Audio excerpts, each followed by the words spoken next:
All right, thanks. All right. Can you hear me now? All right. First, my name is Mark Sadley. I'm Deputy County Administrator. I want to thank you all for coming out. I want to thank you all for coming out tonight. Don't stand up. Keep leaning forward. We have a really good crowd. I want to acknowledge we have Commissioner Townsend, Commissioner Bartz, Commissioner Mitchell, Commissioner Hutchinson. They're all in the room with us tonight. I think the board, staff, we're all very interested in reaching out to our neighborhoods and trying to provide the services that you all want. And just as a little bit of background, we actually had this meeting scheduled in April of 2020, and then was canceled because of COVID. So we're kind of getting back on board. We met with the Homeowners Association back at the end of July. So we thought it would be a good opportunity to have a conversation, both about golf carts, low-speed vehicles, but also some of the other work that we're going to be doing in the neighborhood. Can you lean forward? Your life is waiting in front of your mouth. Just make it a golf cart community, now go finish my stir fry. So we do have. There you go. We do have some preference surveys along the wall, and then people will get an opportunity to give their preference. But there will be no votes taken tonight. There will be no decisions made tonight. This is all informational. We have Brian Good from Kimley Horn and Associates, consultants. We also have some of our drainage, water quality staff here tonight to answer your questions about some of those projects. So without too much further ado, I'm going to turn it over to Mr. DeSantis, Sean DeSantis, who the county's been working with for many months, organizing this meeting. And Sean, are you ready to say a few words? And then we'll get started. Thank you, everybody. Be this close to it. So I'd like to thank you all for coming out. This turnout has been great. If you don't know who I am, I'm Sean DeSantis with the Neighborhood Association. And I'd like to extend my thanks to the county and Commissioner Hutchinson for making this possible. This has really been great. It's been a long time in the works. If you're not yet a member of the association, please consider becoming one. It's $20 a year. It's non-deed restrictive, which means we can't tell you what to do, and we want to keep it that way. And then, if you'd like, you can see Nancy, our secretary, in the back for more information on how to become a member. And our next general association meeting is Wednesday, October 27th at the White City Improvement Hall at 7 p.m. And as Mark had said, we have Patrick and, I'm sorry, I'm forgetting your name right now, Brian, I apologize, to speak to us about the drainage and then the traffic calming and the golf cart community. So thank you all very much for coming out. All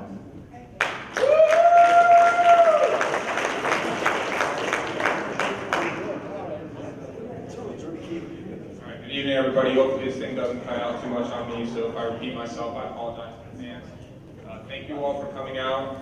This is a great opportunity for the county to do a brief presentation. The way we're structuring this is I'm going to be very brief up here. Brian is going to go through his presentation on data and findings, and then we're leaving plenty of time for questions and answering. We want this to be a listening session where the county receives input from the residents.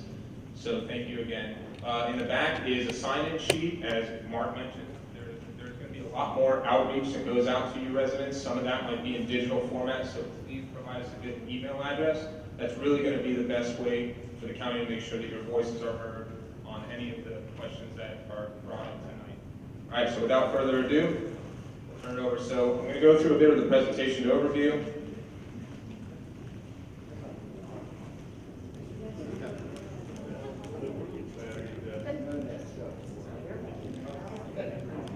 There we go. All right, so I'm going to talk a little bit about the neighborhood and some of the history. Show of hands who's lived in Indian River Estates less than 2 years. All right, this is going to be old half of you guys. That's perfect. All right, I'm going to talk about some of the past drainage projects that the county has already completed. We're going to look at some of the future work. There's going to be short-term and long-term solutions to help the drainage in Indian River Estates. We know there's still a lot of work to do. We're not done. We're going to talk about some ways that you can help the county, and we can work together as a public-private partnership and we'll talk a little bit about a safety project that is contemplated for the intersection of Easy Street and US 1. All right, so Indian River Estates, that's you guys up there. You're surrounded in red, about 1,300 acres. You're on the east side and south side. You're bounded by the Savannah State Preserve.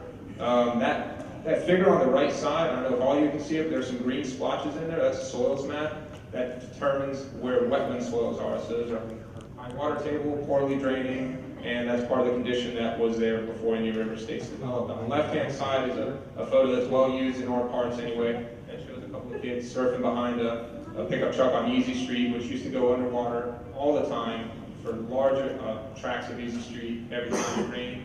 It no longer does that in all sections of Easy Street. It really does that only under high flow events. And I'll talk a little bit about why that is. It's due to the county's projects back in 2008 and 2013. We constructed a pump station at the corner of Sunset and Midway Road. And that takes water that used to flow untreated into the savannas, sends it up to a pond that's on the north side of Midway Road. If you want to know what the whole system looks like, there's some boards we have all the way in the back of the room that can kind of show you how the area works, how that water is collected and sent out that way. In 2013, we came back to the second phase, which was the installation of the drainage system backbone for the eastern portion of Indian River Estates. It's pretty much everybody who lives east of about Silver Oak Drive. Again, to collect that water, send it up to that detention pond. Here's a couple of photos. This is the swale pipe installation during that phase 2 portion. On the right, you see an aerial showing that pond. That Advance the slide. Wait on. Sorry. I keep forgetting to do that. Let me go back. That's a pump station that was constructed at the corner. There's an aerial on the right-hand side showing the Midway Road on the north side of the pond that all that water discharges into, then slowly bleeds out again. That helps pull out the nutrients and some of the other pollutants before they go down into the savannas. Swales and pipes being installed on the left-hand side. All right, so what's next? Well, we'll talk about phases 1 and 2. That was a $14.5 million investment that was paid in part by a federal grant to help pull some of that water out of the savannas and capture and detain it, helps drain the roadways and the intersections. Phase 3 is going to look at the western section of the neighborhood and also Easy Street, which we all know under high flow conditions still tends to go underwater, especially around the Cassia and Bamboo areas.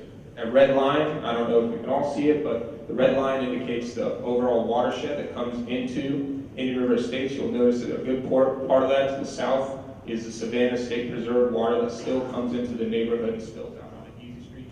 So working with the state park is going to be a very, very critical component to make sure that they are on board with whatever the solutions are. So everybody's going to know, well, where are we at with this? How much is it going to cost? How long is it going to take? We don't have those answers yet. We are undertaking right now. We have a consultant doing the survey. We expect to get the first information back to us around mid-December with some alternatives as well as some preferred solutions that we can then bring to the board for contemplation. Then we'll know much, much more about the costs and about the timeline. What I can tell you is that this Board of County Commissioners has committed $5 million to fully fund the design and also towards the construction of Phase 3. And in this day and age of not a lot of money and a lot of competing projects, I can tell you that's like 85% of the work right there is getting the funding. So there's a huge commitment and huge investment back into this neighborhood. So we talked about long-term, the Phase 3 project, and I want to cover some of the short-term and medium-term projects that the county is also undertaking. One of the things we're going to start with is some swale maintenance desperately needed in this neighborhood. We're going to start the very south and very east portions of the neighborhood and working our way through there. This is going to be a recurring item. You'll see that starting probably around the new year. We tend to do that in the drier season when the water table isn't so high. The Savannah's Task Force is a group that we're working with, again, to make sure that they are on board with whatever the Phase 3 solutions tend to be. To the south is a watershed called Hog Pen Slough. That basically is the only drainage for the Savannahs between Midway and Walton Road. Leonard and Tilton Road is a 2-acre parcel that we're going to be improving down there, and the Hog Pen Slough Regional STA, that stands for Stormwater Treatment Area, That's a joint project between the City of Port St. Lucie and St. Lucie County, so despite some of the bad press that you might read, we do partner on projects. That's a perfect example of it there. And I highlighted the bottom one, that's the private driveway culvert assistance program. This is a program that the county is putting forward to help homeowners not have to pay the entire cost of a new culvert and space that out over the course of 10 years. Got questions, which I'm sure you all do. We've got pamphlets in the back there. Jim is in the back corner. Raise your hand, Jim. There he is. All right, so if anybody's got any questions about that program, please see him. He can give you the pamphlet and it should answer the questions. All right, so the very last thing I just wanted to talk about is a project to improve the safety at the intersection of Easy Street, US 1. On the left-hand side is an arrow showing the current configuration, which has a median that has a break in it. What that does is permits for somebody to make a left-hand turn out of or into that convenience store on the southeast corner. And that creates a real safety concern because if you're turning off a US 1, you may not have enough time to adjust for that, and it creates a conflict movement. On the right-hand side is a potential configuration that we're looking at that will improve the safety of that intersection. It'll increase the amount of stacking or the number of cars that make a left turn onto US 1 so you don't get caught at multiple frequencies of the light. It's going to be a lot less confusing for the motorists as they approach that intersection.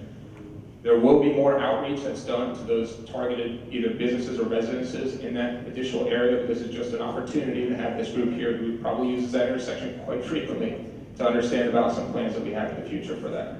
That concludes my presentation. I'm going to turn it over to Brian Good from Kimley Horn Associates to talk about some of the data that we found and some recommendations. Thank you.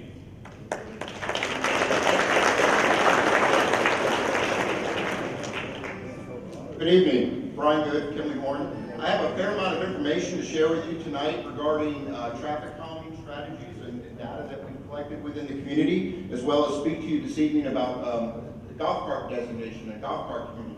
So I'll go through it as quickly as possible. Upon the conclusion, we'll open it for Q&A to have a conversation about anything that you may have seen earlier that you've heard about this evening.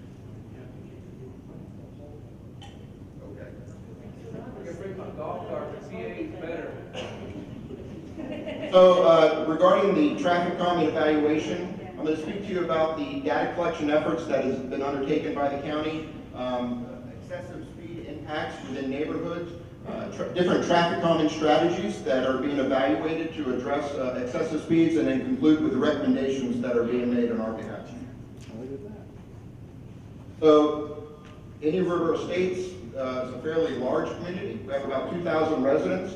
We have 93 intersections and in excess of 27 miles of county roads within the neighborhood. So the data collection efforts.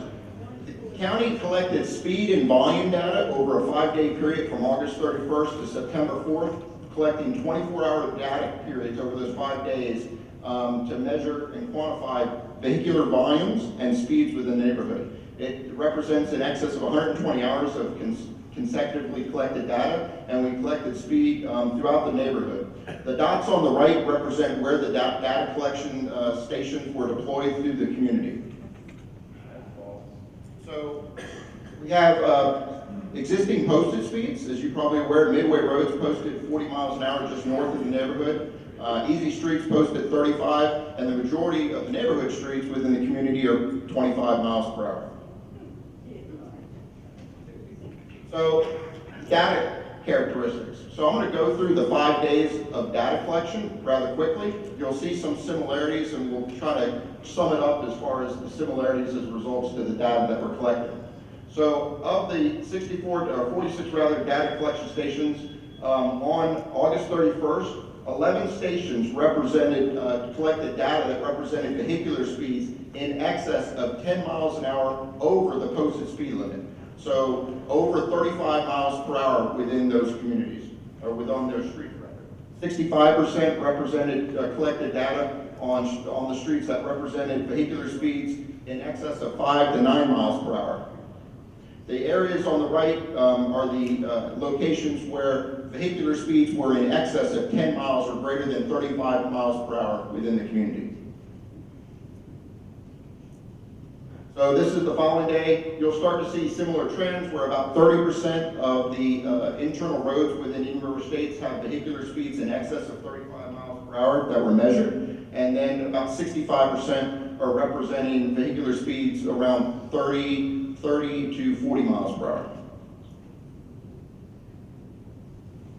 And this is on September 1st. So you'll see that the higher vehicular speeds will tend to follow on the north-south roads, which makes sense. Those are the longer stretches, have longer uninterrupted segments between intersections. So you would expect to see higher vehicular speeds where we have longer roadway segments between intersections.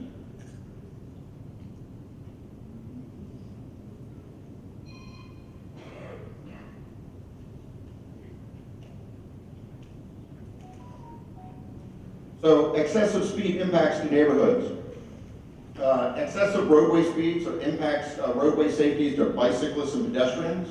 It results in a higher probability of vehicular accidents. It has increased road noise within the community, as well as high vehicular speeds have shown to have a negative impact on property values.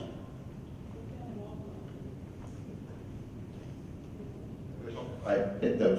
Is that what I want? Are you with the county? The speed posted? So when we evaluate traffic calming, we look to see if there's criteria that makes a community or a neighborhood applicable for deploying traffic calming strategies. And what we look at is a documented speeding issue. And by documented speeding issue, we look for measure speeds in excess of 10 miles per hour over the posted speed. As previously showed, over the 5-day period that data was collected, we were showing in about 30% of the roads within Indian River States recorded vehicular speeds in excess of over 10 miles per hour over the posted speed within the community. We also look for posted speeds to be equal or less than 30 miles per hour. As mentioned, the majority of the streets within the community are posted 25 miles per hour. We also look at minimum and maximum roadway volumes. As I mentioned, we did collect roadway volumes that traveled over this 5-day period. We look at a minimum roadway volume of about 500 vehicles. If the number of vehicles traveling on a road is too small, it really doesn't, the traffic calming strategy doesn't have a great impact or benefit to the community. It doesn't justify the expenditure of capital. And again, if we look at a maximum of 5,000 vehicles per day. So if the vehicular volume is too great, it can be too much of an impediment to mobility, and we don't recommend traffic calming in those strategies. So within Indian River States, on average, throughout the community, the local roads have about 350 vehicles per day. Easy Street, obviously, is a collector road. We probably get around that 5,000, 4,500, 5,000, but the overwhelming residential streets within the community have about 350 vehicles per day. We also look, do not deploy or recommend deploying traffic calming on arterials, minor arterials, or major collectors, as the majority of the streets within Indian River States are local roads. It's eligible for consideration. And then we don't recommend traffic calming on closed neighborhoods or gated communities. We recommend that traffic calming has a greater benefit when there's the possibility of through traffic through a neighborhood, which Indian River States does. So what is the objective of traffic calming? So we look at traffic calming as two things. It looks to encourage slower vehicular speeds and increase safety. So the strategies that we've looked at, evaluated, are speed humps, speed tables, traffic circles, roundabouts, chicanes, and center island speed humps. I'm going to go through each one of those strategies and talk about pros and cons, because each one of them does have pros and cons, and not every strategy is applicable for every situation. So speed humps, you probably have traveled over this if you've driven for any amount of time. A speed hump is a vertical deflection of the asphalt pavement, causing a deflection vertically of the cars it travels over, and it encourages a slower vehicular speed as you approach and transfer over the hump. It's not a speed bump. Speed bumps are typically what you see at a mall. They're more abrupt, they're shorter, and they're much more jarring. A speed hump is similar, but it's a little bit longer and not as abrupt an impact to a vehicle that goes over it, but it still encourages slower vehicular speeds. A benefit of this is there's no horizontal projection, all the improvements done in the pavement, so there's no impact to the existing swale system that's most recently been improved. A speed table, very similar to a speed hump. The only difference, it's longer in length, not quite as jarring. Typically, you'll see these where pedestrian crossings may exist to help facilitate it. We do not have sidewalks within the community, but this is another strategy that can be deployed, not as significant or as abrupt as a speed hump, and does have the result of encouraging slower vehicular speeds, and again, benefit, we don't have any impact to the roadside swales that exist. Traffic circles. A traffic circle is an intersection improvement that looks at putting a raised mountable island. It has the ability to be driven over by large vehicles, delivery vehicles, moving trucks can traverse, but it requires a horizontal deflection of through traffic through the intersection, again, encouraging slower vehicular speeds. A roundabout, very similar, again, an intersection improvement. It has a raised center island with landscaping to break up the monotony of the basically uniformity of the roadway. Through the horizontal deflection, it does encourage slower vehicular speeds, but because of the raised center island, it does require a great amount of right-of-way to construct. And this type of strategy, we would see requiring right-of-way to be deployed within the neighborhood.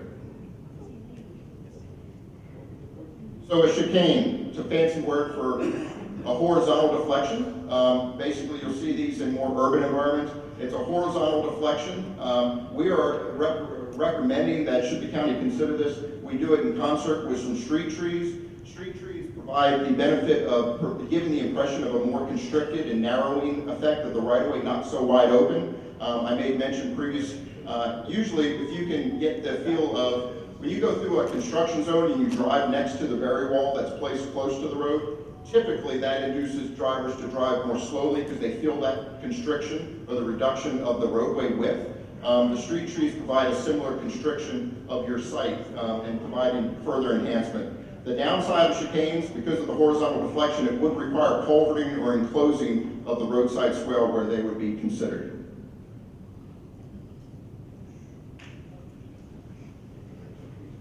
Center island speed humps. This is actually a combination of two, the chicane where we have a horizontal deflection and the speed table or speed hump where we have a vertical deflection. So it's a combination of those strategies in concert with street trees in that area to further constrict or give a visual narrowing of the roadway right away. The downside of this is with vertical humps, we can have increased road noise as the car transverses over it, and it does require enclosure of the roadside swale. So lastly, I'd be remiss if I didn't mention this. So all of you that are here this evening, I'm assuming, are residents of Indian River Estates. Over the 5 days of speed data collection that was performed, 95% of the roads within your community represented speeds in excess of 30 miles an hour. So 30, 35, 40, and 45 miles an hour. We would see that the speeding is systemic or widespread through the neighborhood as on the 5 days the data was collected. So we would ask if you are concerned about speeding in your neighborhood, just to be the example for your neighborhood. Travel the speed, travel the posted speed. That's the easiest, simplest, least expensive method strategy to deploy and would have the greatest impact to the overall community. So based upon, that's my little photo. So as I made mention, 30% of the roads are in excess of 35 miles per hour, or that was the measured speed on the roads. 65 measured between 30 and 35 miles per hour in the neighborhood. So the exhibit on the right depicts the roads that we believe traffic calming strategies could have an overall benefit to reducing vehicular speeds in the neighborhood. If you get an opportunity to look at it, you'll notice that the majority are north-south roads where we have greater spacing between intersections, and we believe those would have the opportunity to have the greatest benefit to the community should be considered to be deployed.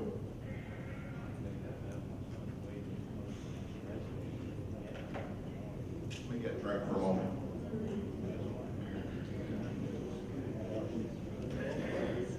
All right, shifting gears. Indian River Estates has a golf cart community designation. So I'm going to speak to you a little bit this evening about low-speed vehicles, what those are, because those are distinctly different than a golf cart. I want to speak to you about what a golf cart actually is by Florida law. Causes of typical golf cart accidents. safety features or infrastructure that you typically see today with golf cart communities, and then I'll conclude with recommendations that we're making to the county.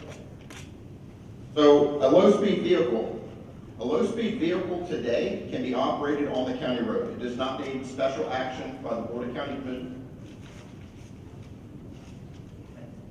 It does not need action by the Board of County Commissioners to operate a low-speed vehicle.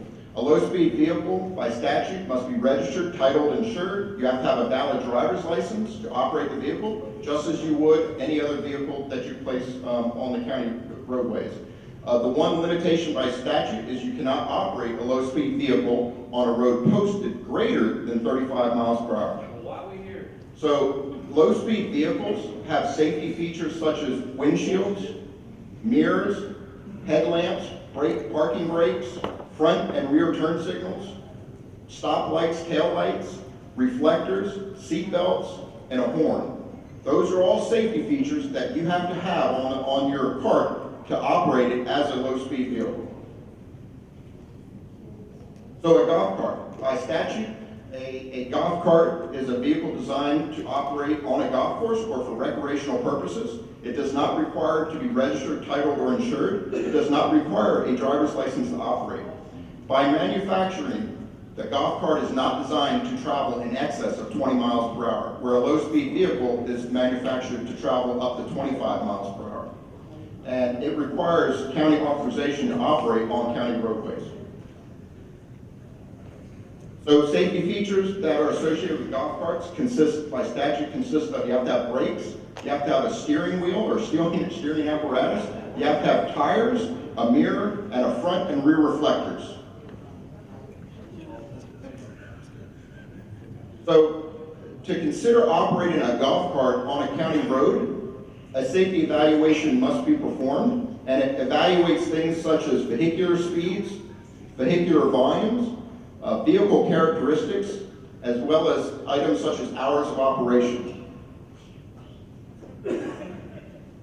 So typical golf cart accident causes consist of overturning the cart, falling out of the cart, reckless driving, distracted driving, and I'm sure multiple other items. Kinley Horn is the engineer of record for the Villages, probably one of the largest, if not the largest, golf cart community in the state of Florida. The Villages is 6 square miles, represents about 150,000 residents. Every year, the Villages has about an average 136 crashes, 65 hospitalizations, and 9 deaths as a result of operating golf carts and low-speed vehicles. So operating low-speed vehicles and golf carts within a community has potential to have real ramifications and hazards associated with them if not operated properly. So today, if you were to look at golf cart communities, the infrastructure that you would see to support them would be consisted of off-street paths such that carts could be operated out of the vehicular roadways. You would see paved shoulders or cart shoulders such that you would, again, operate a cart adjacent to the path.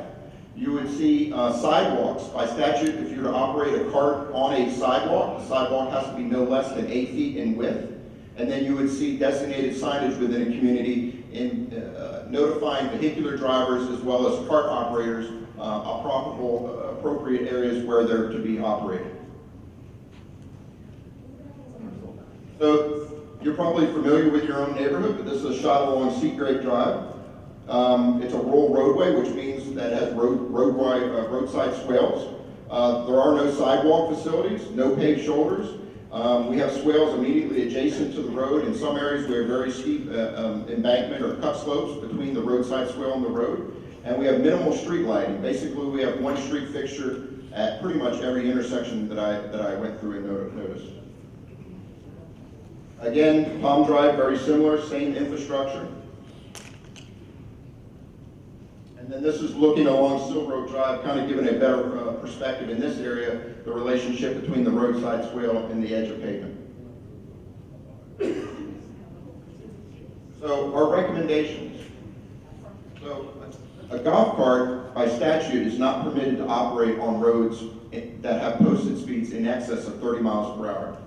As in the traffic calming presentation, we've identified that 95% of the vehicular volumes that we identified over our 5-day data collection period are traveling in excess of 30 miles per hour. We would recommend, prior to the county considering further approval of utilizing golf carts within the community, that measures be taken to reduce vehicular speeds within the overall Indian River Estates neighborhood. And I would like to reiterate, so residents today have the ability to operate a low-speed vehicle without any special authorization or approval. So that's all we have to add relative to golf carts. That's false information. So at this time, Hey, I'd like to open it up to Share Q&A, and we can talk about any of the presentation items that you may have heard this evening relative to drainage, traffic calming, and golf cart community designations.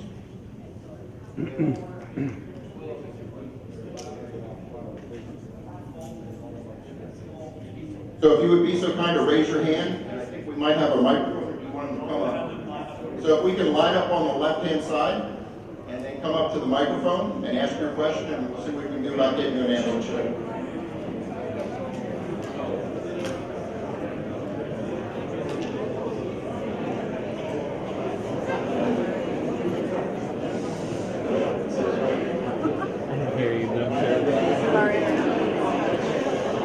If I may ask you just to please be respectful of your neighbors, we're trying to have a conversation. Thank you. The two comments are, the traffic calming issue, is that in lieu of the existing stop signs? Yes, sir, that would be in addition to the stop signs that are out in the neighborhood today. Okay, the second issue is, how significant are defective and failed culverts to the flooding issue that's in the Indian River Estates? Question, they are significant. All the mid blocks, if you see standing water at any of the mid blocks that is not at the intersections, it's more than likely due to one or more failing culverts. This is not a problem that's only in Indian River Estates. We have this in multiple other neighborhoods in the county that developed around that same time. That's why we implemented the culvert assistance program to help a homeowner replace those culverts. Thank you. Steve Rivenhoff. Can you make the microphone with questions equal to the microphone up there so we can actually hear the questions? I'll do my best. It's not our system. I'll try to get some staff from PSL. We'll try to. I'll reiterate the question once it's asked, because I can hear it. I have a question about the entrance to US 1 off of Easy Street. In the picture, I don't know if it's to scale, but it looked like it was a much smaller left-hand turning lane than we have now. Question was about the Easy Street at US 1 intersection, that it looked like the left-hand turning lane was shorter than it is now. Well, when you look at that, what you have right there, you're going to cause problems with people that are going to need to turn left, but they're going to block it up back into Easy Street. So anybody that wants to turn right is going to have to wait for one or more cycles of the light because your left-hand turning lane isn't long enough. it's actually shorter today effectively, and please keep in mind. It's shorter today, but you don't have the lanes like you do today. So today, people can go around, we make amendment for it. But if you're going to put that in there, there's not going to be any room for anybody to go around. Right, so that's not a fully designed implementation yet. So the concern was about the left-hand turn backing people up and not being allowed to go straight or to the right-hand movement. Again, this is something that we would work with the actual engineering behind that. This is just a depiction of one possible outcome. Try to do the best that you can for that left-hand turning lane because it is kind of a constricting area. And you're going to cause problems if you don't make it long enough from the beginning. Thank you. Thank you very much for that comment.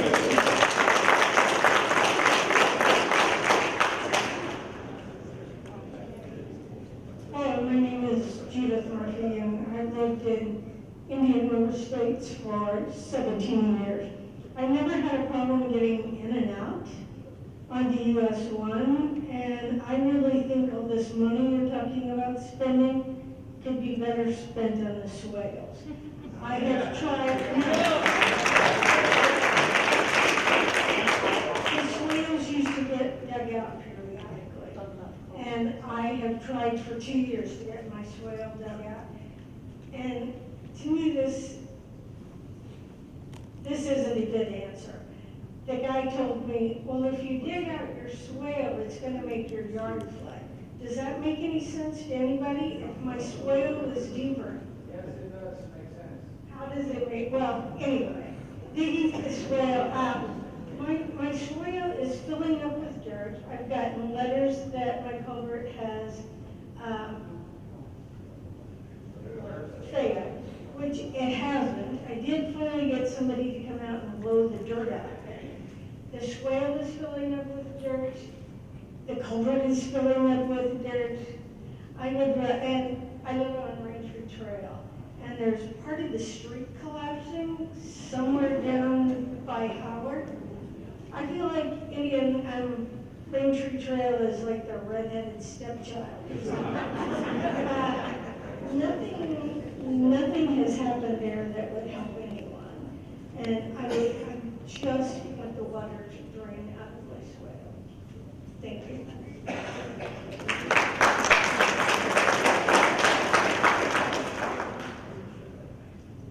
Hello, my name is Teresa Hall. I live on Silver Oak, and I'm talking about the golf carts. According to what you said, it requires a county authorization to operate in a county roadways. So they must have a safety evaluation. What about all those that are running around now? They're all over the place. What are we doing about that? Love it. So, they're not approved to operate on county roads and would be subject to enforcement action by the sheriff. What? I didn't hear that. Right. Today, golf carts are not approved by the county to operate in either of our states and are subject to enforcement action and ticketing by the sheriff.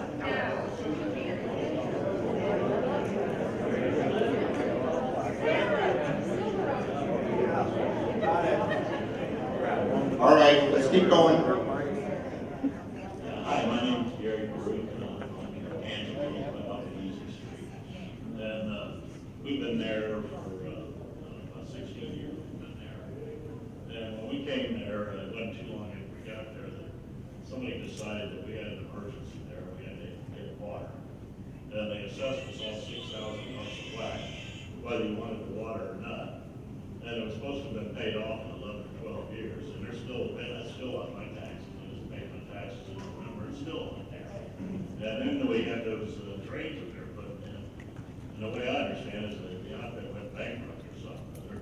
So some of these people have drains, well, I don't have drains. And I got a letter just like that other lady did on Main Street Trail just a couple of weeks ago about mine collapsing. And I don't think it's collapsing. I don't know, the guy must not look very good. We got a new house in South of us. They raised it way up in the air. So his front of his is much higher than mine is. And 4 houses up from us, the lady there, they took out hers altogether, made her like a high point where the water could drift either north or south of her several houses. So we happen to be the last one down before this house that's after us that is much higher. So the water's gonna stop. And they said about the thing collapsing. If it's collapsing, the driveway will collapse too. Our driveway is not collapsed. And so my question is that if I have to do this, there's a guy in Bartow that has the much deeper one there because you got it's really deep there. They got the really deep ditch there. And he had to spend thousands and thousands of dollars. And it wasn't a year later, and all that money was gone down the garbage can because they put in the drain on his. So this is what I want to know.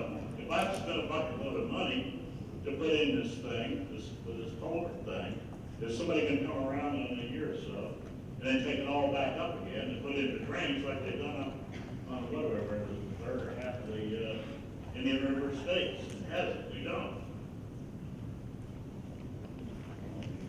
Thank you. That was a lot that you covered there, and I appreciate some of this dovetails on to what the lady had spoken about before regarding the swales. So we know we have issues with swales, and you're right, it's been too long since we've been in there to do swale maintenance. Now, some of the issues might be that some of those pipes are too high or too low. Some of those issues might be due to the fact that maybe somebody didn't pull a proper permit when they put that pipe in, and it's hurting your drainage. Now, regarding the question of whether your pipe is failed or not failed, that's going to involve an individual determination from our water quality staff to go out there and take a look at it. And just because, I'll say this to everybody here, if you have a concrete driveway, just because your driveway is not totally cracked up and crumbling does not mean that your pipe has not failed. Concrete has the ability to bridge over a certain amount of void space underneath it, so that's not always the case. I just want to make that notice to folks, but what we are concerned with is the ability for that pipe. If it's got holes in the side of it, it's a metal pipe and it's rusted out because it's gone past its serviceable life. If a crew comes out and blows it out, it's going to be filled in with sand in a year or two, so we don't want that to keep recurring. That's why we're working with residents to try to help them pay for this over the course of 10 years rather than having to do it up front. I know it's asking a lot, but we feel it's a good partnership, and we'll really help the residents get good drainage on all those lots. I think when I got a builder, so it's sand, I'm at the bottom, where the house is behind me, it's blocking, so everything's gonna come down right now. And then you still didn't answer the part about I was gonna tear it all up and do the drains like they did, in part of the outlet that went bankrupt. So they put the drains, and they got rid of the culverts altogether. So everything east of Silver Oak has had the drainage network installed that's going to service all the intersections for all the roadways east of Silver Oak. So if you live east of Silver Oak, there is no chance that the county would come in with another drainage project that would conflict with a potential pipe replacement by a homeowner. So then if I spent the money, and it's not gonna be tore up in a year or two, for that start drains in? That's correct. Check, 1, 2.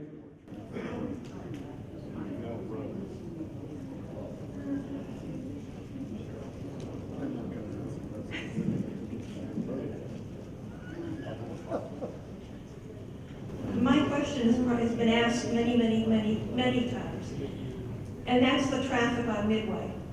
I know there aren't a lot of houses on Midway, and I know it's been asked a lot of times. People use it as the Indianapolis Speedway, and when you're in your backyard and this motorcycle goes zooming down the road and you jump out of your shoes, it's not a real fun thing to do. You can't even sit in your backyard because of the noise. Now, not too long ago, we had the luxury of finding a car in the front yard in the culvert that had to have a tow truck to pull it up. A couple of weeks ago, there was a boat across the street in the woman's house. Obviously, somebody is going too fast. There's nothing that's being done. And I don't have an answer. I don't know if any of these intersections or whatever would be helpful, but nobody seems to be monitoring it. And I just don't know. I mean, you have said, which is a very good idea, sir, that be an example. Well, that's wonderful. My husband and I drive down Midway at 40 miles an hour, and people are passing us because we're not going fast enough. And they'll zoom by us, and they're going 60 miles an hour. Why there hasn't been more accidents, I don't know. I know that at the Savannas, there aren't any driveways or roads that come out onto Midway. But there are, after Seagrave, which is where I live, there are still 2 more lanes coming out. How someone hasn't come out and someone going 60 miles an hour hasn't plowed into them, I don't know. I don't have an answer. I don't know if you need more police officers there to slow people. I don't know. But I wish it really would find out. It would be really helpful.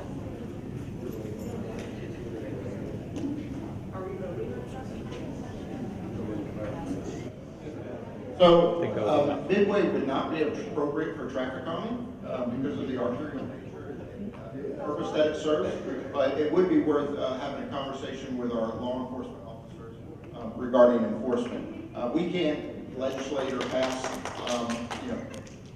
good behavior, as you were describing you and your husband provide, but those individuals that don't operate vehicles in a safe manner, that's the purpose that our law enforcement partners serve to address. And Midway Road would be an inappropriate location. for traffic calming because of the nature and the purpose that it serves. So we would really rely upon our law enforcement officers for those particular corridors to help encourage safe vehicular operation.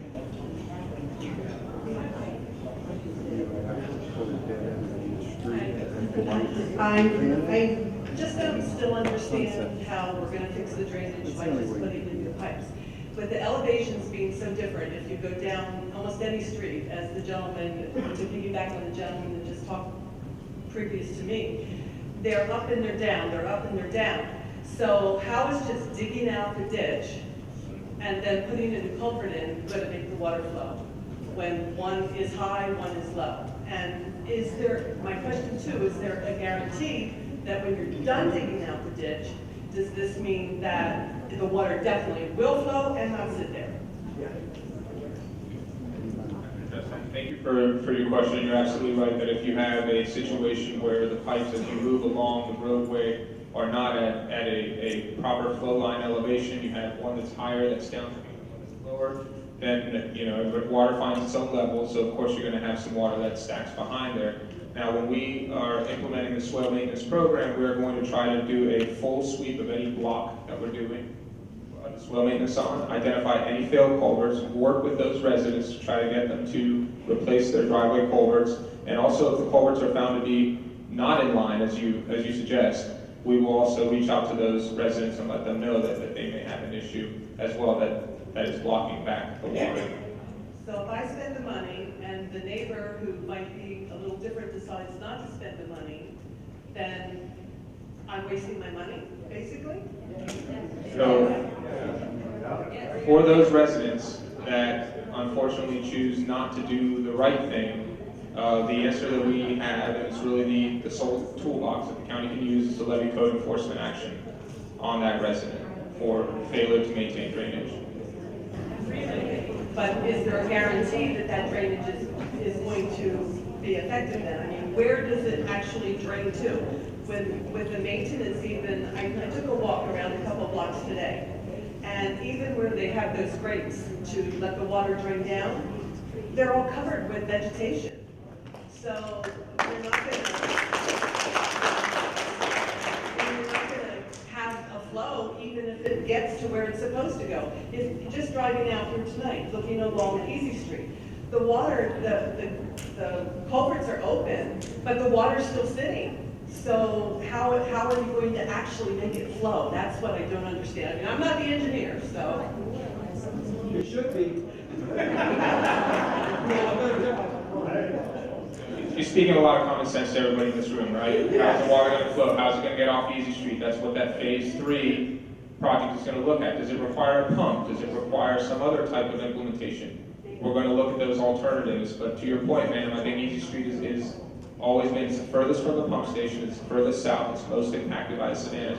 We're gonna be looking at those challenges and finding ways to make that work. Regarding the grates that you mentioned that are overgrown, I have a number for everybody here.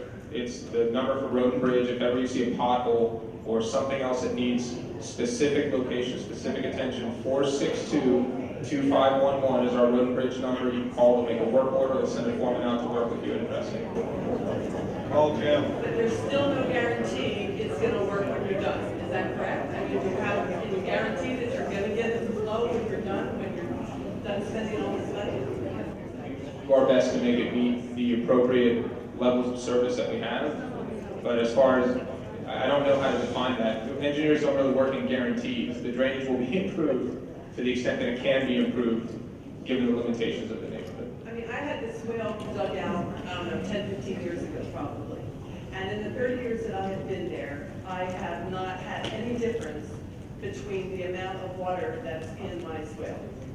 You know, if it rains hard, I have a lot of water, and does it rain, I don't have water. So regardless, it has no way to flow anywhere. So it's always been the same over 30 years, even after it was dug out. I mean, it was nice grass there. Now I have the water lilies growing because, you know, it's not just plain grass anymore, but, you know, I mean, I want to know that if I'm putting this money out personally, and I'm asking also, if I asked the gentleman in the back here, this isn't considered an emergency, it's just considered an upgrade that we're looking at doing to help solve the problem, correct? not consider an emergency, no ma'am. Okay, even from a health perspective of mosquitoes and things like that. Because what I'm getting at is, could we use the reserve funds that are put aside, which I understand is about $50 million. I'm not sure of that, 100%, but I understand if the county has that much funding, could it not be possible to do one whole project at a time? Dig out the swales, fix the culverts using that extra funding money, because that's supposedly our money anyhow, the reserve funds, and do the whole project so everything would be exactly to what your specifications are, and let it work totally. I can't speak to the reserve funds, but I can tell you that $5 million are programmed in for future improvements, and we are going to be in this neighborhood doing soil maintenance and working with the residents to replace their private driveway pipes. It takes all of us working together. So all your specifications, you can't do that. You just absolutely can't do that. Is that correct? I'm not sure what question you're asking, ma'am. If you have a problem in your front yard, To replace them, to actually replace them. why don't we talk offline and I can try to work with you on your problem? Thank you very much.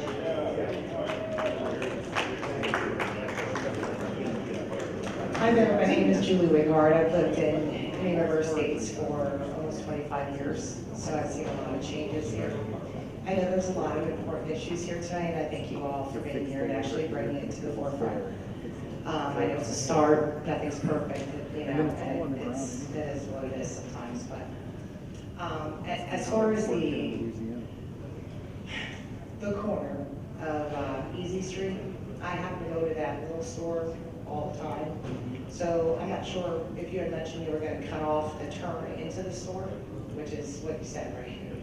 Okay, so are we going to be U-turning into that now, or are we going to be like taking Midway to that store now? How would that work? Are we being cut off before the store to where everyone's going to make an illegal left with the oncoming traffic now, or are we going to be U-turning? Because you know they're just going to do that, right? They're not going to.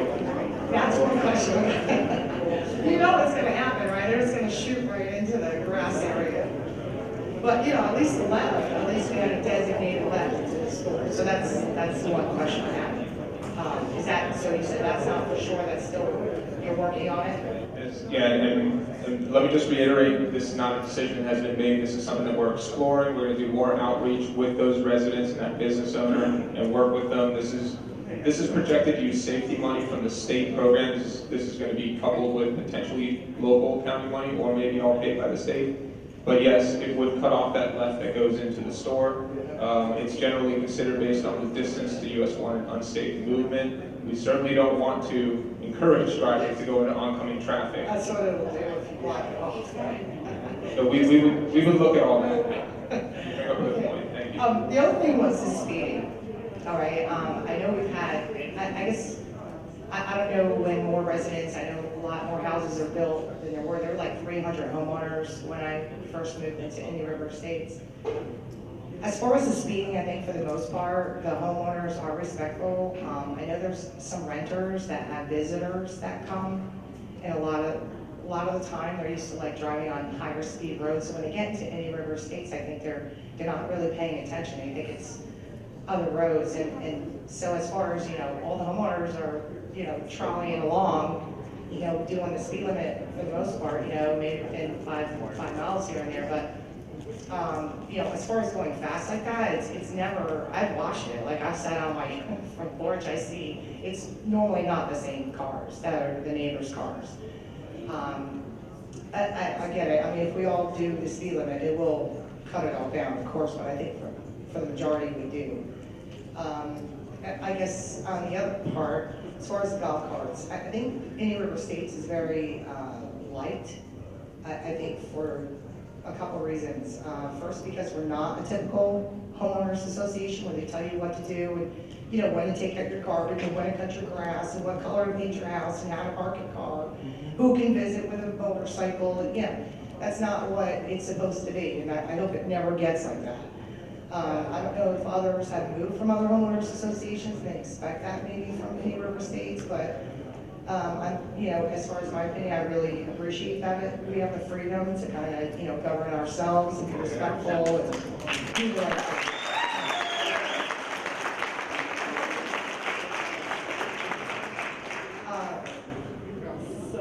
There's always a few houses. There's always that one, you know. As far as the cleanup of the garbage, I know we try and get together as a community, we try to clean it up, whatever there is that we can do to help, you know, I'll be happy to assist in that if anyone needs help. You know, as far as the golf carts, I know for the most part, you know, they're not hurting anybody, you know, and granted, it's self-accountability. It's something fun because there's not much in the area to do, so sometimes the children just want to bring the dogs for a little ride, and I get it. I mean, I know it's technically illegal, okay, as you say, certain ones, but, you know, if they're not hurting anybody, I don't know why it's such a big problem, but I guess that's something that has to be, I guess, worked out. Maybe we can just add something on, I don't know, we'll work on that, but for the most part, I see a lot of golf cart things, and you might see a couple kids on there, but they're not hurting anybody, you know. I think everyone is just mainly scared for them. When they are driving like 5 in a golf cart, I have to say is a bit much, but the majority of people are just cruising along trying to get some air, you know, and just relax, knowing it's a quiet road. And again, the speeders from the visitors are not helping things with the concerns. So I think if we can maybe tell our visitors to kind of lay off the speed when they come as a reminder, might be a good addition to the day. I'm sorry, there were so many things that just kept coming up as we were talking. I was getting all these different ideas, but me personally, I live on Palmetto Drive. I'm high and dry. I don't get any water problems. However, I do recall when I first moved here, I was devastated to see the people coming out of their homes in their boats when it rained down 2 blocks. You know, I was like, whoa, I missed a big one, you know. So I would have to say out of tonight, the water drainage is the most important. So if there is any emergency, it wouldn't be the culverts, you know, for speeding. I think it would be the water. I think people getting flooded and losing their homes, and, you know, it's just hard to deal with that. So I, for one, would hope that that gets fixed first. You know, as far as, you know, the quiet, dark little neighborhood we have, I hope it stays that way. Thank you for everything that everyone's doing to help us keep it nice and respectful, and, you know, I guess thank you. Thank you very much.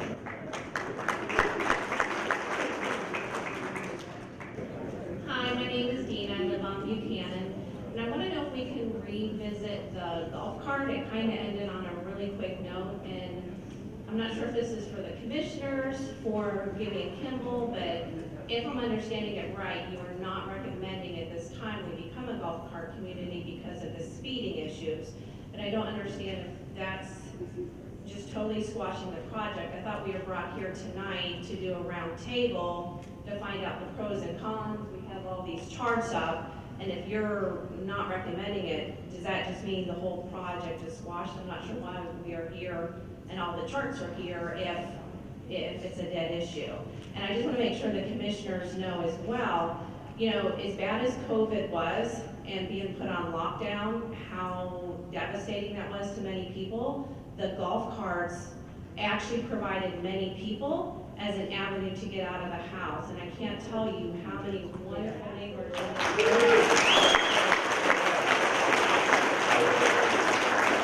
that I have met, I have reconnected with. Just, I kind of felt like I was back at Disney camping, which was taken away from us because of COVID.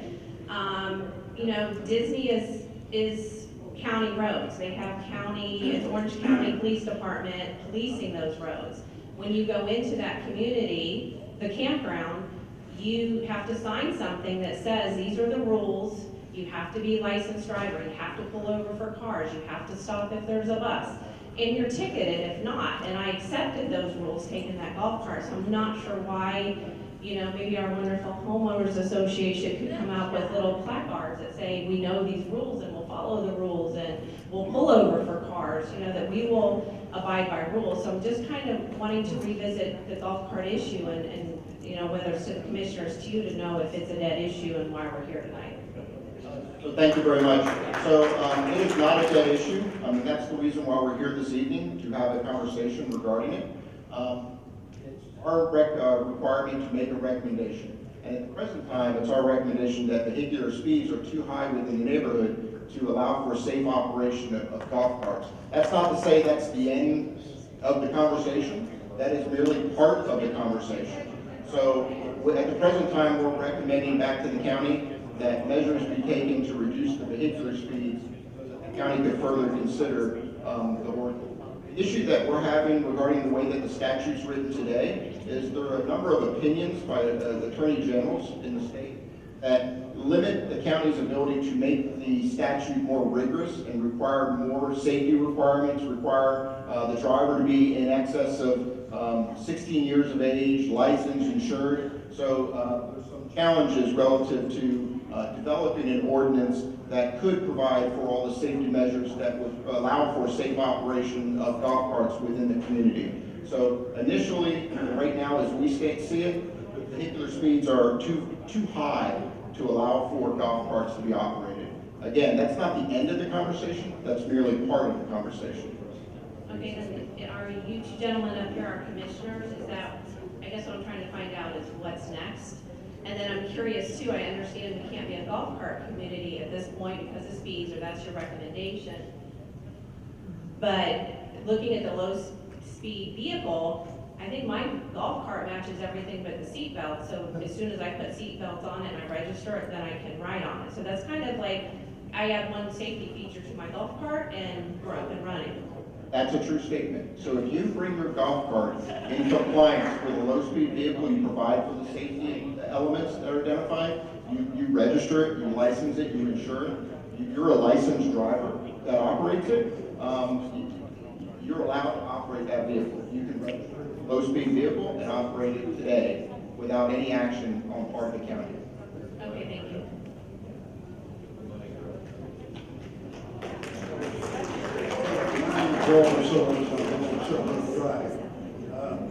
I'm sorry, can you say that one more time?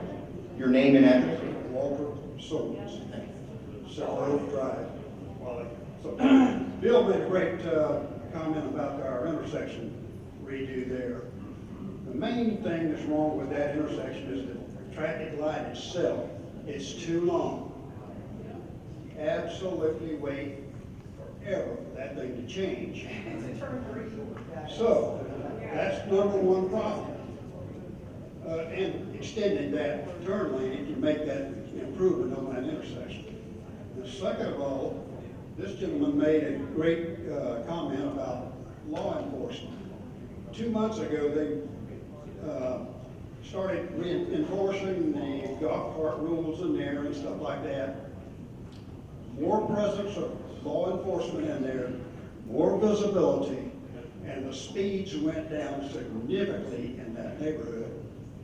So what I'm saying, you can take all these projects here and forget about it. If we get more law enforcement presence in there, then the speeding will go away.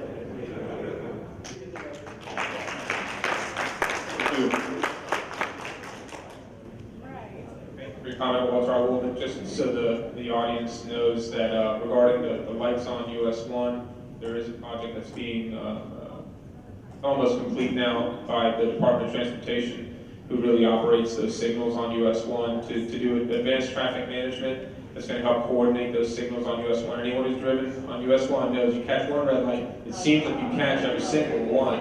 So that's intended to help coordinate those signals. And it may very well take a look at the timing of the intersection at Easy Street and US 1. Hi, Pastor. My name is Ray. I live on Spruce Drive. Specific question for you. Myself and 5 of our neighbors, we got together. We had Nick coming over to inspect your culverts. I know mine has failed. My question is, with the serviceability life of a CMP being between 15 and 30 years, how about HDPE? All right, so Ray was probably speaking, hieroglyphics to some folks in the audience, but he's talking about the material that you can use under your pipes, and what he's mentioning is CMP, or coordinated metal pipe, is going to last a shorter amount of time in some of the aggressive soils that we have versus some other types of materials. The county allows for anything that's DOT approved, so you can use high-density polyethylene, that's that black pipe. You can use concrete pipe if you want to. Most folks don't because it's pretty cost prohibitive. Or you can use aluminum pipe as well, or you can use galvanized metal if that's what you so choose. Anything that's DOT approved is available for use underneath a residential driveway. Again, all the standards of minimum sizes, minimum length, all that is contained in the driveway permit. I won't belabor it, but that's answering your question, right? Another question. I know that the swale is used in part for water storage after rain. And it's not necessarily a wise idea to pipe the front of the house. Is something along the lines of a French drain with corrugated HDPE wrapped in pipe with filter fabric along the length of the property, is that something that might be considered? So Ray, what you're asking is, can you pipe in your swale and use something like a French drain, which is a perforated pipe that helps pull down the water but still gets you a nice flat swale? And part of the uniqueness of Indian River Estates is that in order to accommodate the amount of water that was necessary for treatment before discharging into the savannas, we had to use those roadside swales. Typically, they're just there for conveyance to move water. They're actually there for storage of water as well. So that's a permit requirement from the state. So any of the areas that were covered under the previously done phase 1 and phase 2, those swales are required to be there volumetrically by the state. So filling them in is not something that would be favorable or supported by the county. A comment about phase 1, phase 2. Again, I live on Spruce Drive.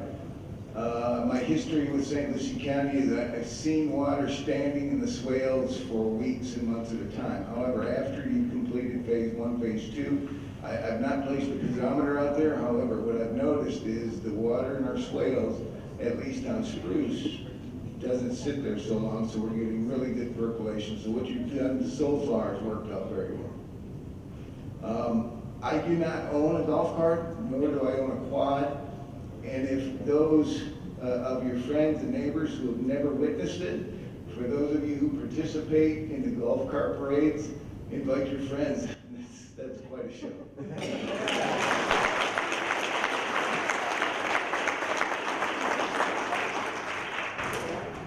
My name is Art Cross. I live on Hickory Drive. Mayor! A couple of things.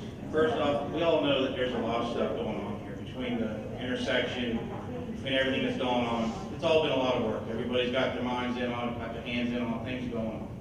Let's be real about it. But let's also be honest about COVID and what's been going on. And first off, on the golf cart issue, I don't own a golf cart. And I can't tell you how much my son loves to see everybody on them, how I see everybody at that lake down there fishing, how I see all the neighbors getting together and saying, hey, let's go do dinner Sunday night, we'll go over and bring something. You know, all I'm gonna say to y'all is, there's more to it. Yeah, I understand we get this speed bumps and all that stuff to take care of, and I'll make it all better, hopefully. And everybody gets a little bit responsible for speed and all. But the golf carts ain't gonna hurt us back there, in my opinion. Because all it's done is it's given kids a chance to play again. It's given kids to get together with their buddies. Stuff like that and such. Now, I know that, you know, like I said, I'm Mr. Taxpayer. But at the end of the day, it's going to take time. We all got to come together as a team. But also, my other question to you is about these culverts. Now, you say that there's a program that's with the county that to help you out or something. Okay, that's all well and good. I get it and I appreciate it. And then those culvert guys, the guys that do all the drainage and stuff for the county, they bust their ass. I get it. But here's my question. If the people in the community back there makes the commitments to go to those programs or to pay for the big money to be able to have those culverts, is the county then going to commit to every year or every 2 years to dig them damn culverts out? Because it's not fair to everybody to be putting that money out and then just have to sit there and you can sit there and say, well, just use the plastic pipe. It won't rot out. It's true. But I mean, if we're putting forth the effort ought to be all the way around the corner. You know? And that's just my thought. I mean, look, I'm only a person, but I think that we all along did something good here. And I also think there ought to be a light down there at Midway at Sunset because that place down there is getting to be bad. That's all I got to say. Thank you.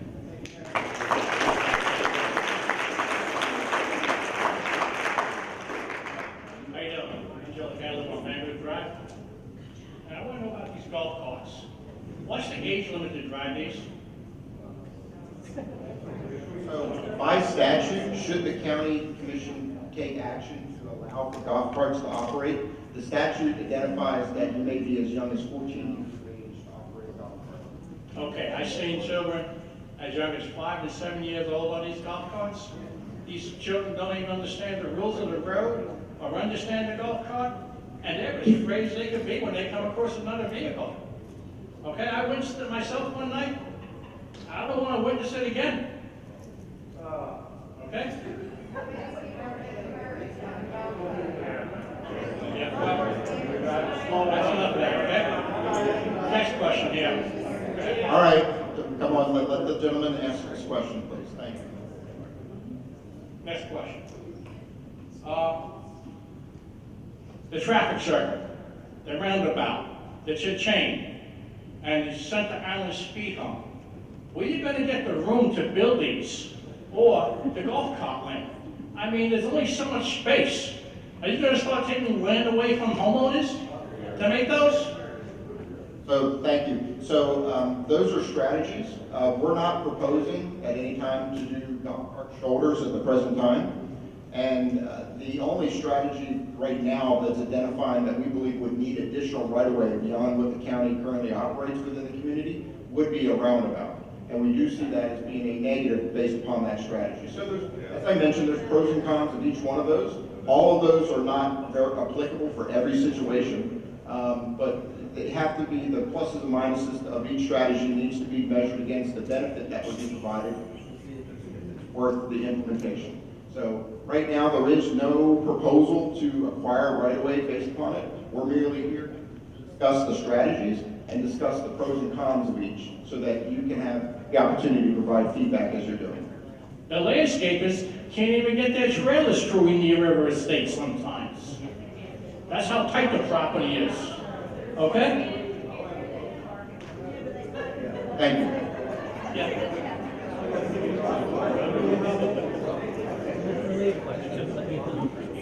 Paul Shaw, First Drive. You know, the county's not doing very good with giving a good explanation on these culverts here. The woman is worried about her culvert. Obviously, if the culvert fails, this is what you should tell her. You need to replace it. Does that help her standing water? No, it doesn't. But you need to replace a failed culvert. It doesn't fix the problem behind it or in front of it. But that thing goes in at the specific elevation, so now you have taken care of your stuff. That's what you got to tell them. And end of story. That's what it takes, whether you fix that thing later on down the road or not. But that's all there is to it on the culvert thing. On the speeder item, if you're taking cues tonight for what you're going to do with speeding, if there's 50 people speeding down Easy Street, you punish those who are speeding. That is going to be your solution. Listen, Kimberly Farm. You fix the speeders. You don't fix the problem for 1,000 people that drive down there and put a speed bump in to shake their car up. You slow down the speeder. You do not slow down 1,000 people who go there who don't speed and shake their car. That is the solution that you need to look for. And that's the same thing with the golf cart thing. You got 20 golf carts running around, or 50. If that is your issue is with the golf carts. It's not with the rest of the residents, with the rest of the 1,500 people. Don't take it out on them and come up with some stupid idea for roundabouts and other speed bumps.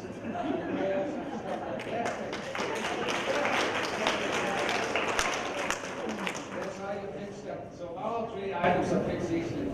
On the entrance of Easy Street, you know, I sold an animal twinning there, and he killed my buyer because we didn't want to change that. What is a leftover piece from GTC from 1974, a piece of land. You know, cut that thing down, and I offered to fix it. I was done it over the weekend. Restrike that thing, make it down 3 feet, and that's all it takes. Then you got room for a left turn and for a right turn. Right now, you're going to block the right turn. You're going to bring back up all the way down again. It's insane. You don't need no engineer for that. I'll put it on paper and do the work on one weekend. To the county, so that's where we at. So all three items are really no issue.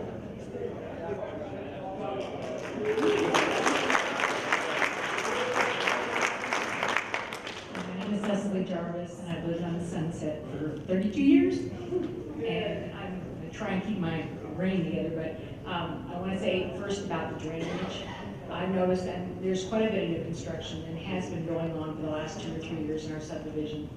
And some of the reason why our culverts are filling with sand, it's not so much that, yes, they're not getting dug out regularly, but at the same time, a lot of these new construction projects, they're not blocking anything from going in the new culverts they're putting down. And they are full of fill because there's no landscaping being done at the end of the project. And they could be there 3, 6, 9 months building, and you're getting all the fill washing down into our drainage. And so it's not helping anybody who's trying to keep things moving, and nobody's paying attention. There's not been any maintenance. Golf cart wise, I've been walking my dog every single night for 30 years and also morning.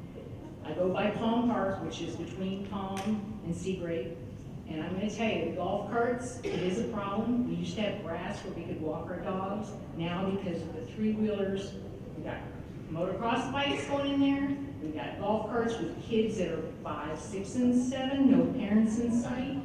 They are tearing it up where we've got these huge muddy gouges where there used to be grass, and it's noisy, it's unsafe, and it's no parental supervision. I'm just going to say, golf carts are great. I agree COVID created a need for people to be able to get out, but it's respect your neighbor. Don't tear up the property that's communal. And I mean, parents, these are your kids. Forget about them getting ticketed. How about an accident? Come on, really? You're trying to get them out of the house, you had enough all day, but you need to be in that golf cart and you need to be behind the steering wheel. This is ridiculous. Okay, I'm sorry, last topic, I'm trying to remember where I left off here. Speed bumps. Okay, again, living on Sunset, and I will tell you, having been there 32 years, I look for the shortest exit in and out with the least amount of stops. So Sunset and Buchanan. I don't know if everybody else agrees with me or not, but these are the throughways in our subdivision. And they do get abused. And most of us try and avoid those places where we have to stop at every intersection. And I get why it's important because it does slow you down. But some of the places I've seen were some of these speed tables, which are very gradual rises in the pavement, but it's sort of a mental kicker. Okay, you're in the zone, you're going to work, you're coming home from work, you're not really paying attention, and you've just come off a major highway, but you're still doing 40 miles an hour through the neighborhood. These speed tables, they're going to slow you down. You're not necessarily going to lose your front bumper, but at the same time, we need something. And I don't think we all want stop signs at every single intersection, but something's got to be done. And the other side of all this, which the previous fellow mentioned, is enforcement. We have nobody at our neighborhood park ever enforcing anything. And we used to have signs there that actually said no motorized vehicles. I've noticed those are all gone now. Okay, so we're allowing motorized vehicles, but there's also nobody paying attention to what's going on. And there's these basic rules and regs you're talking about with golf cart, usage. None of that's being obeyed. So again, these are more my observations and just general comments, but I've been there a long time, I've seen a lot, and we could do better. Thank you.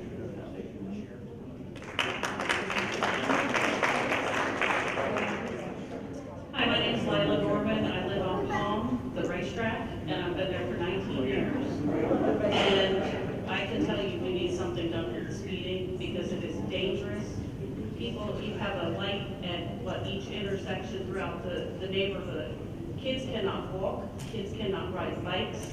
Golf carts are a little bit safer as long as you don't have 5-year-olds on them. But I can tell you that my golf cart and the other golf carts are not what's tearing up the swales.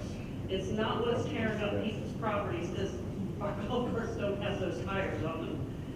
The point is, our neighborhood, when kids were missing, 300 of us on golf carts helped the police look and find those children. Our neighborhood is a community, and our golf cart parades go for sick children. We do all this and we became a community doing that. It's ridiculous to even consider telling people they can't ride their golf carts through the neighborhood, and it's a lot safer than trying to walk, because the people do 60, 70 miles an hour down my road.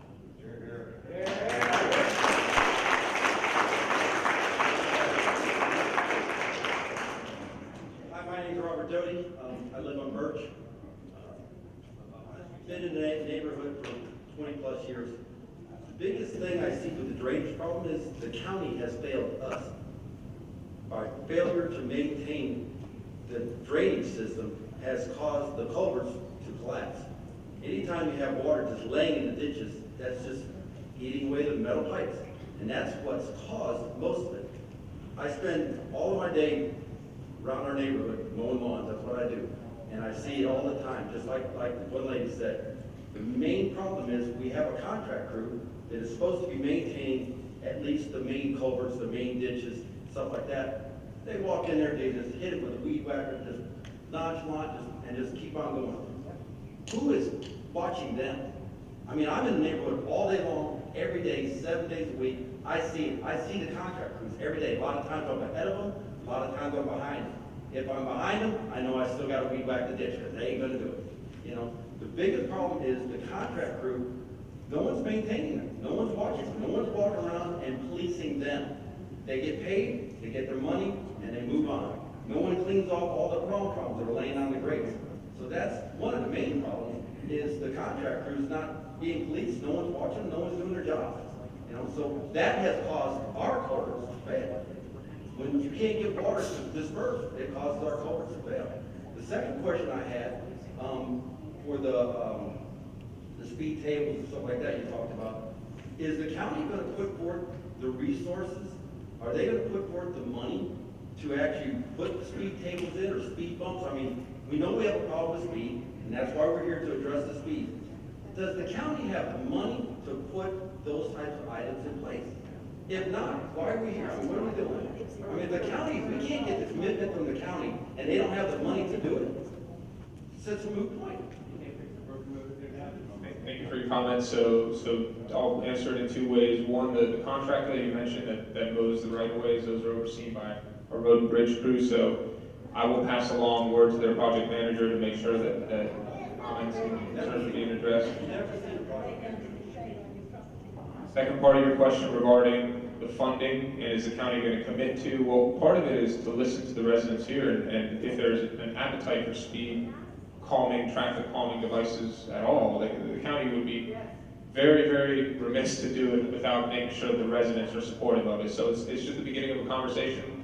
This is not a decision-making meeting tonight. This is part of a listening effort from the county to the residents. So thank you. I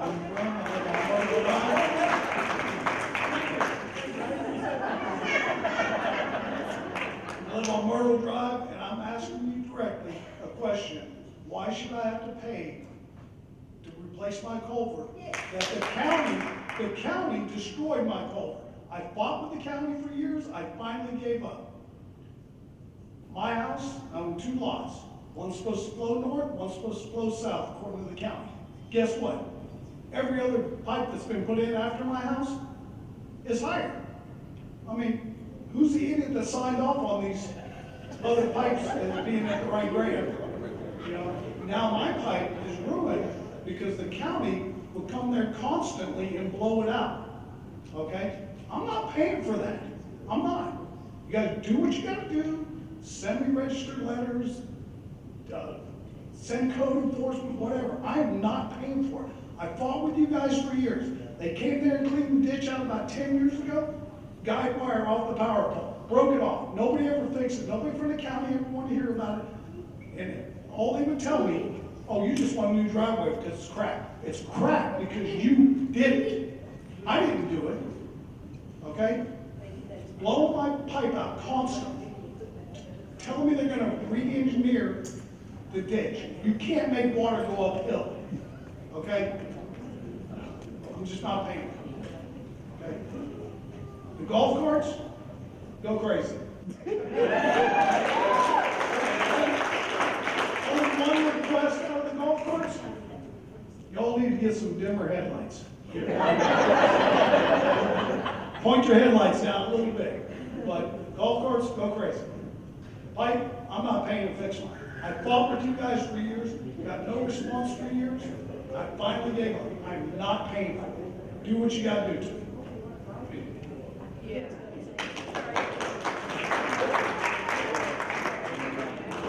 I'm Nancy Gornowitz, I live on Hickory, and my comment about the speed and all that is the simplest way to start with is more signage.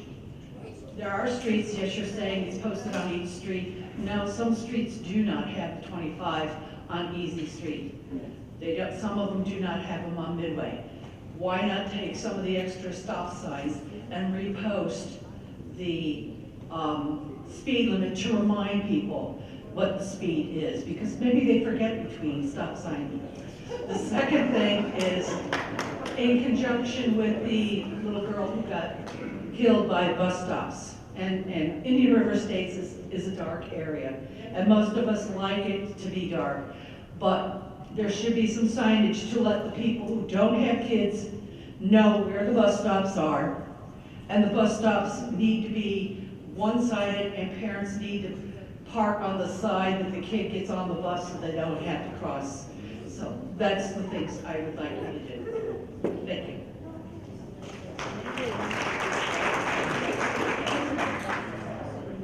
Richard Atwood, Hickory Street. I've only been here about 2.5 years, so all of this previous conversation about drainage is kind of goes over my head. All right. I have a question. All right, and I've been wanting to ask this question since the First Lady talked about the drainage problems and the properties that were being built adjacent to them. I know that in other areas, and I'm an architect, I know that in other areas where houses have been built recently, the building department requires the elevations of the property to be higher than most of the adjacent properties. That's just because of the changing in the rules and so forth. So my question for you is there any real coordination between you guys working on the drainage and what the building department is requiring these new people to build their houses several feet above the adjacent properties? And because in their minds, the people building the thing are obviously putting their culverts in relationship to the elevations of their new property, not necessarily in complying with the drainage that's supposed to be already established. Right. And the other question that I would have is there a map that we can get to see where the drainage is supposed to be? I was told by my neighbor diagonally across the street from me that the drainage on Hickory Street, which is about 2 houses north of me, between him and the adjacent property flows north, and everything from his property flows south, which flows south past my property. I would like to see a map that shows which way the water is supposed to be draining in the ditches. Regarding your first question about the coordination of the elevation of a new home relative to the culvert that's put out in the street, the culvert elevations are set by Public Works. It's a Public Works inspector that goes out there and sets it based on the flow line of all the respective pipes upstream and downstream. So it doesn't necessarily have anything to do with the finished floor elevation. Now you're correct, you're absolutely correct, sir, in regarding the elevation of the home and the adjacent lots, and that's something our building department has looked at and is putting some safeguards together to require some additional scrutiny on the private property itself. But everything out in the right of way is controlled by Public Works. Well, does Public Works actually come out and inspect and measure that the culvert's been set at the proper elevations? Yes, we do. We have a pre-pour elevation, which verifies exactly that. We will set a benchmark out there. We give a contractor a measure down from that benchmark, and then we have a post-pour elevation after the concrete, asphalt, or brick pavers are put in place to make sure that everything has been put in place as per the permit. So yes, sir, yes, we do. Well, the reason I asked the question about the post-inspection is, I see an awful lot of these new houses, for example, that appear to have their culvert or their drain pipe higher than what the ditch was to start with.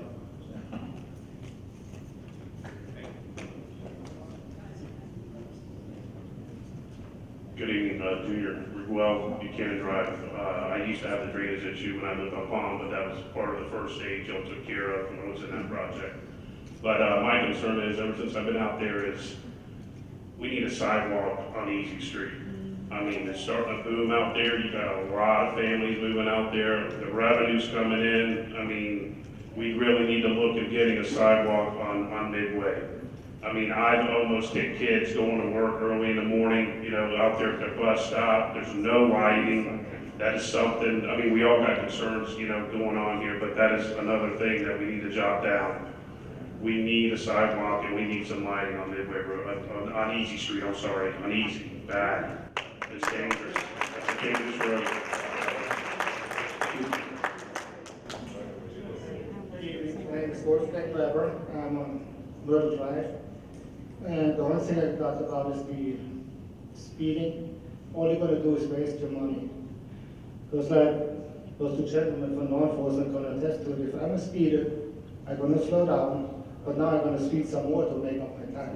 Because I don't have time. I got to be there at a certain time. I'm not going to leave work.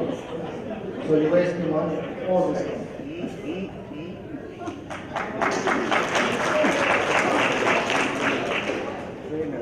All right, are there any more questions from the neighborhood? All right, before we depart, I would encourage you to take action on two things. We do have preference surveys regarding the golf cart community and the traffic calming strategies. Please take a moment to provide feedback to the county, as well as there will be a follow-up surveys being conducted digitally, be emailed. So if you would like to participate in that, please ensure that your email address is provided in the sign-in sheet in the back. On behalf of St. Lucie County, we want to thank everybody for taking the time to come out tonight and share your time and opinions with us. We appreciate that. We'll be following back up with you, so it is important that you provide us your email. It is likely we will have a subsequent town hall probably sometime early next year, and where we will also be going to the board with recommendations. Make decisions about what will happen, how these projects will be funded. But again, thank you, everybody.